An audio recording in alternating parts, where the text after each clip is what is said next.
Well, welcome viewers, Reverend Dr. J.W. Morrison, theologist, Central Coast, New South Wales, Australia. Mobile at the moment. What do you do when you're in a relationship and the first part of it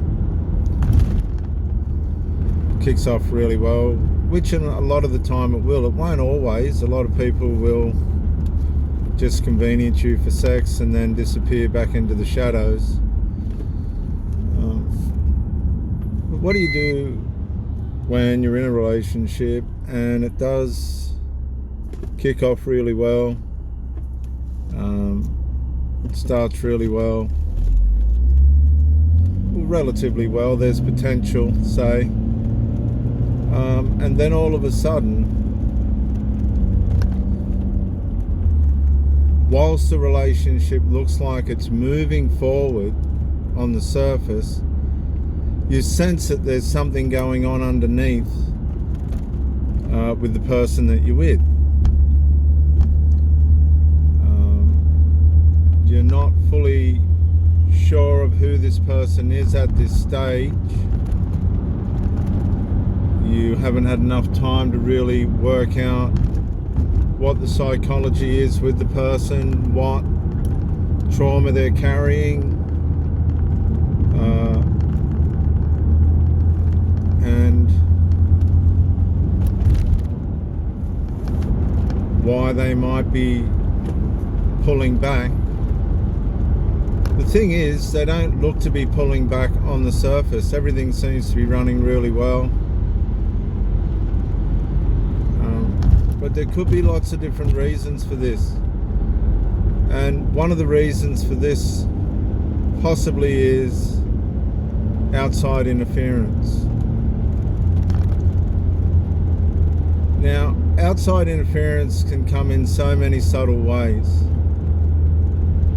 Family members often start to pull at the person for attention. They're missing the attention they were getting from that person when they were just on their own or just bouncing around. But when something substantial begins to grow for that person, if they haven't got the maturity and the instinct to be able to protect that, and they've got a family member starting to pull at them for attention or some kind of other means because you have taken their attention away from them, this can cause some real serious trouble, not just for you, but for the person that you're with as well. Because if they're not prepared for what's going to happen with this family member or a friend or an ex, if they haven't got themselves equipped on how to deal with this, it's going to impact the relationship. And that is going to impact you and your investment into the relationship. Now, this is where you have to have your self-awareness and self-interest at heart, because the majority and the masses now will waste your time and energy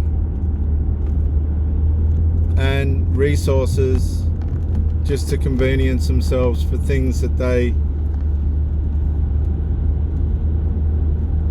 present tense, need. A lot of these people now aren't building for love and companionship. They're building for, at that moment, needs to be met. And this can fool you because people will meet their needs on a daily basis or every second day basis or whatever they're capable of. But it's only to meet that need at that time. There's no foresight for the future connected to what they're doing. And you'll notice this by the emotional void, that you will sense an emotional void, and you'll sense a physical void as well. And you'll start to find that the person's not communicating with you so much. You'll start to wonder, well, who are they talking with, and why aren't they speaking to me? You'll get superficial communication, but nothing substantial, because probably the truth of the matter is they're speaking to somebody else and they've got more confidence in somebody else, even though they've love bombed you and told you all about their business and everything else. That's all fallen away now. This is what I'm talking about, deterioration. That's all fallen away now. And this seems to be by human nature. People that haven't developed themselves properly, or they have some kind of personal misunderstanding of themselves. A lot of these people can be self-grandized. They think they know everything. They think they're wise, but as the Bible says, they're just fools. And you can find yourself in a situation where you think you're moving forward, but the relationship's not. In reality, it's not. And you're playing into a conditioning that this person is micro-incrementally hoping you'll buy into. And what this does is begin to chip away at your expectations and your standards. And this will then play on your mental health. Now, you might not notice it at the time, but you'll begin to struggle within yourself. You'll begin to struggle within yourself relative to, why is this person turning up, but they don't seem to be emotionally attached. They could be sexually attached. They're physically there. You can sit and watch movies and eat together, but they are not emotionally attached. And this becomes offensive. You'll start to feel offended. You'll start to question, why is this person turning up? Why do they keep turning up?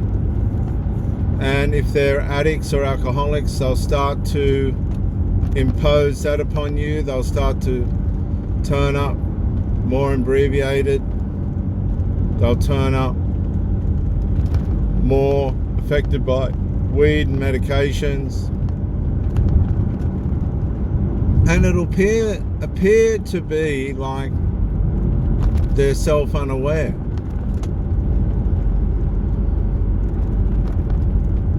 And you're trying to love this person and be a good example for this person, be the best version of yourself to this person, and you've got all this turmoil going on, and you're trying to put your finger on what it is.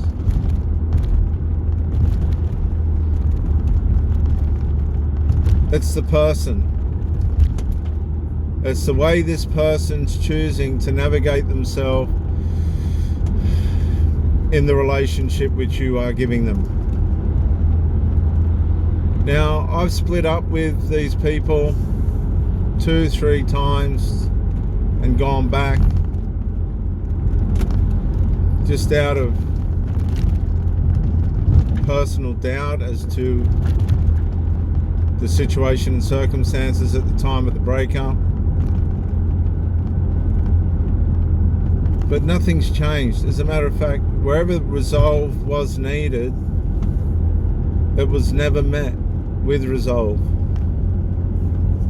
And that wears you down. And that makes you start to question the authenticity of the person that you're with, but they keep turning up.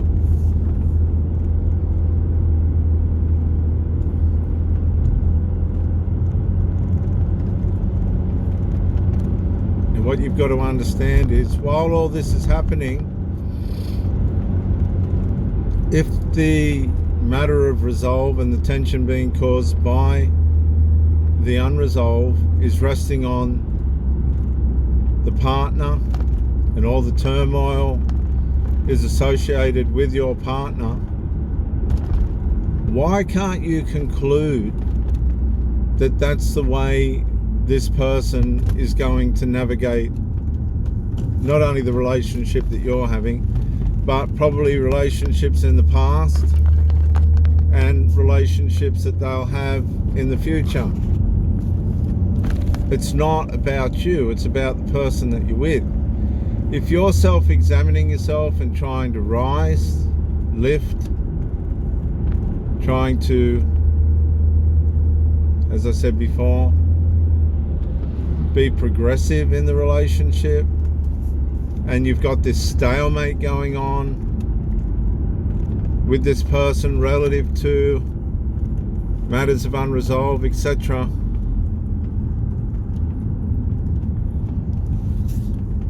then you have to come to the place of reality, get outside the fantasy in your mind of hoping that the thing's going to all work out, and realize that this person is tumultuous.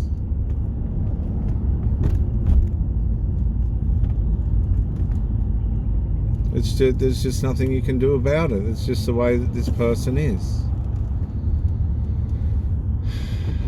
And until you come to the place where you're prepared to accept this, you will not be able to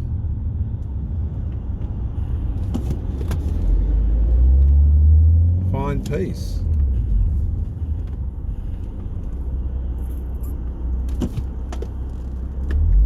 Because the turmoil that'll be caused through the unresolved met by this person that you're with will be disrupting your peace.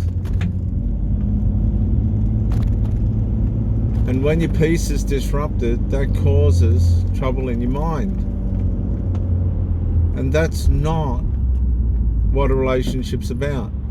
There are going to be times where, yeah, there'll be turmoil in a relationship, but those times should be co-jointly together. You should both be endeavoring to bring about a return of peace to the relationship. And if the person that you're with is just making it difficult for you and not giving you the resolve that's deserved, you have to come to that place and accept the fact that that person's not for you. And that's going to be confronting, and that's going to be hard, and that's going to be sad and difficult and a whole different level of turmoil. But if they're completely being unfair in matters pertaining to resolve, then you just have to conclude that you're with the wrong person. Now, you don't have to be judgmental towards that person. You don't have to be nasty towards that person. But you do need to detach. And detaching from somebody that you do like or that you're fond of is hard. I've never found it easy at all, because it's not easy. It's hard. and it's not something we're skilled in or designed to do. But sometimes, unfortunately, it's something that we have to do. We have to detach.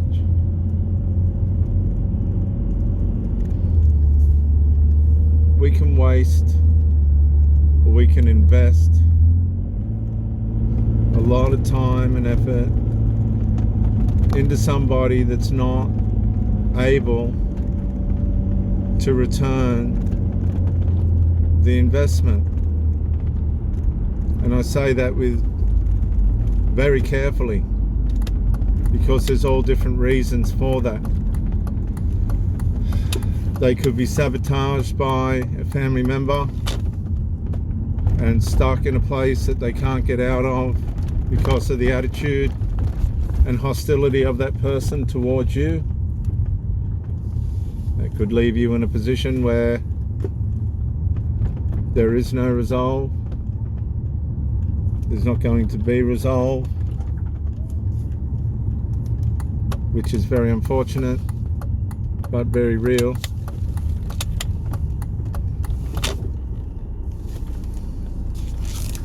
And consequently,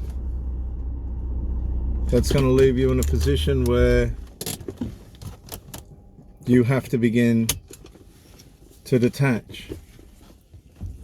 If you've offered that person all reasonable benefit of the doubt, you've laid all the cards on the table as to how this relationship can move forward, and they've been unable to accommodate that,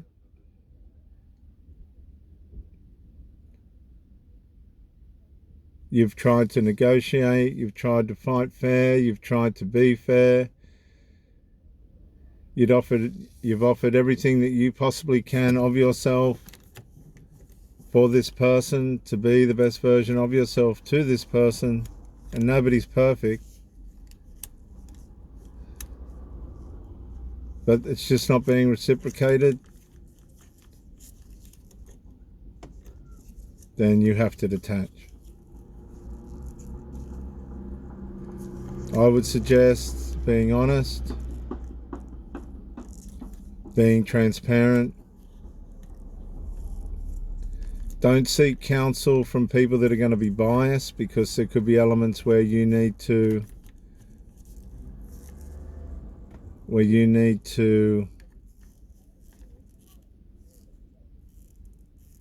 be accountable and responsible towards yourself. That's the big mistake people make.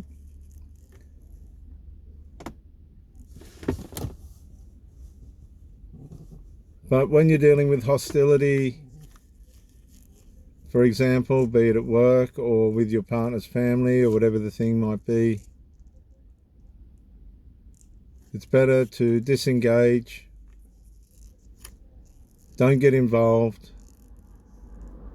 Let these people be accountable for their own emotions and reactions. Let these people be accountable for the way in which they want to behave and react to people coming alongside their family members for a romantic relationship. If they're prepared to spoil that and ruin that,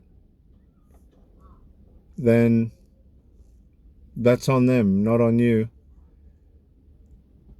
unfortunately. And if they want to be accountable and responsible for their lack of performance in the relationship, and they're prepared to do that or be that, you might never know, because usually by this time you've gone. Usually when you go, that's going to give them the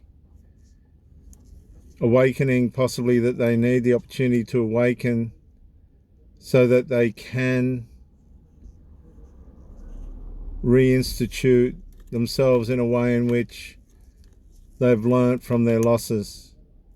The problem is, not everybody does learn from their losses, and they go through life to the end experiencing loss after loss after loss. They become very bitter, very grievous, envious, and jealous. As a matter of fact, they become quite hateful.